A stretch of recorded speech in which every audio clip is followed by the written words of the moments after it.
आणि आता थेट जाणार आहोत केदारनाथचे दरवाजे उघडण्यात येत आहेत। ही थेट दृश्य आपण पाहतोय केदारनाथ मधली।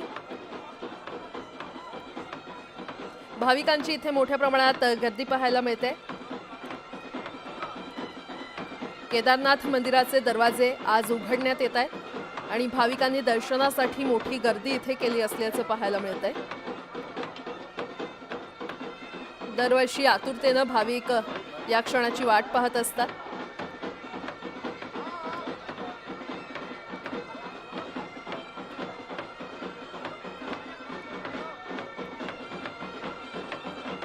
केदारनाथच्या यात्रेला देखील सुरुवात झालेली आहे।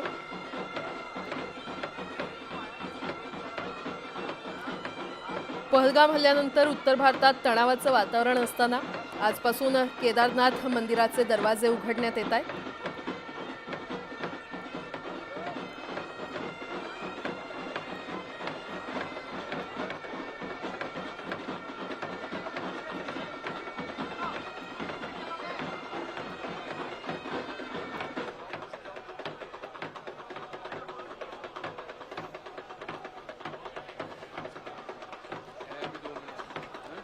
ही थेट दृश्य आपण पाहतोय। केदारनाथ मंदिराचे दरवाजे आता उघडण्यात येत आहेत।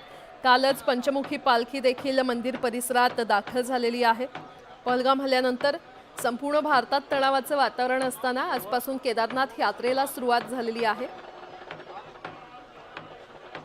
आणि भाविकांची मोठी गर्दी उसळलेली पाहायला मिळते। प्रत्येक वर्षी भाविक या क्षणाची आतुरतेने वाट पाहत असतात आणि तो क्षण आलेला आहे। केदारनाथ मंदिराचे दरवाजे आता उघडण्यात येत आहेत। भाविक मोठ्या प्रमाणात इथे दर्शनासाठी गर्दी करत आहेत।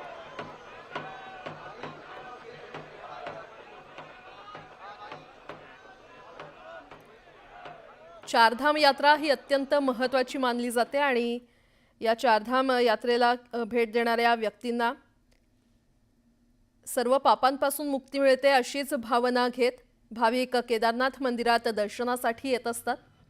दरवर्षी या क्षणाची आतुरतेने वाट भाविक पाहत असतात आणि आज देखील भाविकांनी मोठ्या प्रमाणात दर्शनासाठी गर्दी केलेली आहे। केदारनाथ मंदिराचे दरवाजे आता उघडण्यात येत आहेत।